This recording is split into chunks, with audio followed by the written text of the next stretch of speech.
This prayer breakfast comes at a special time for our country as we prepare to celebrate the 250th anniversary of American independence.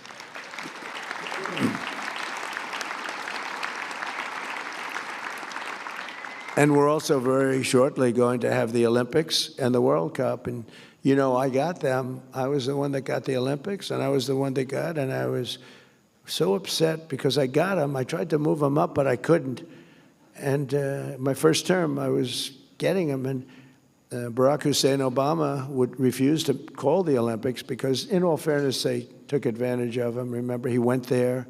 He flew all the way to whatever country, some beautiful country in Europe, and he sat, he made his presentation, and he ended up coming in last.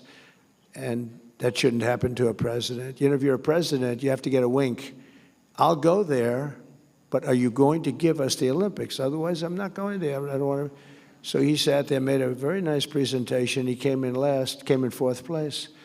So he hated those people. He won't say that, I don't think, but I'll say it for him. And so he refused to be involved with the Olympics. I got a call from Democrats. The Democrat mayor of Los Angeles called me. So we have a problem. We have a president that refuses to call the Olympic Committee. And I just won the presidency. I was president-elect. And so I wasn't even in office. And I called this gentleman from, I think, Denmark. Can you believe?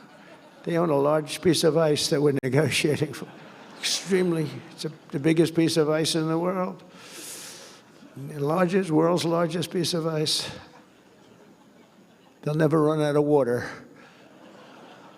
But I called the president, I called the various people, but the head of the Olympic Committee, very nice guy, and I couldn't get him off the phone. He was starving for love because nobody called him. They just wanted to know from the president, does the United States want the Olympics? They didn't want to choose the United States and then, you know, have somebody say, like, you know, we don't care. I said, I desperately want it. We're going to get it, blah, blah, blah. And I spoke to him, I spoke to other people, and I got it. I called up the Democrat from Los Angeles, happened to be the mayor of Los Angeles. He was devastated. He couldn't get the all they wanted to do is have an acknowledgement from the head of the country. Wouldn't do it. But I did it. We got the Olympics.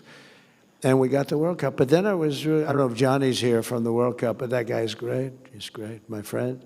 But I got them both, and I was really upset because I got them. And then I said, I won't be, think of it, I won't be president because they're in the following term.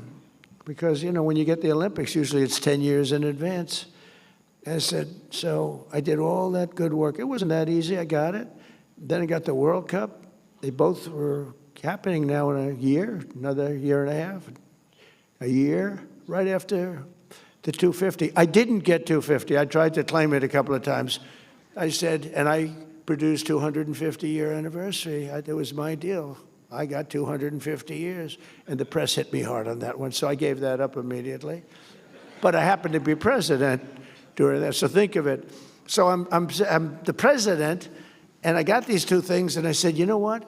I got the Olympics to come to the United States, and I got the World Cup to come to the United States, and I probably won't even be invited to be there. And I was really angry. And then they rigged the election, and then I said, I'm coming back. And I got the Olympics, and I got the World Cup. Right?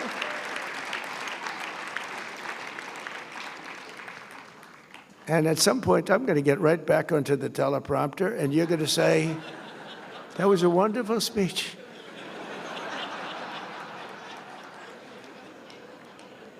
On that momentous day in 1776. This is so much easier. You know, it takes real talent to do the other. The other is much more talent, but that's why we're president, I think. But we have very important words to say, and this is such an important group. And we have plenty of time to say it, because when it comes to religion, I have all the time. I'm one of the few that say we have all the time in the world.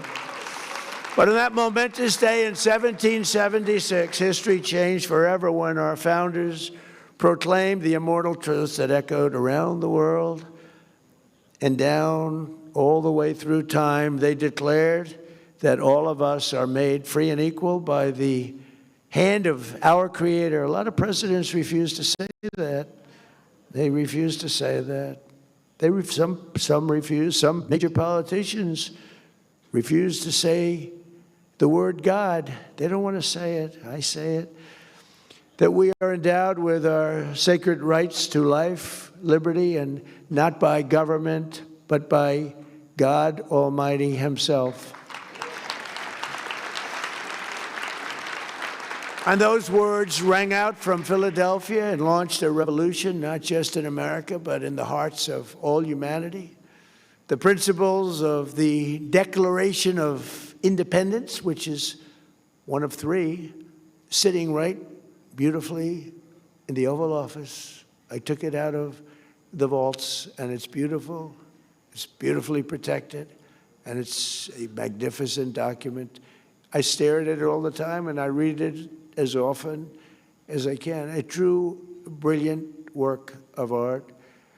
They've stirred the spirit of patriots in every nation, liberated millions from tyranny, and lifted billions from poverty, and it's doing now more than ever before.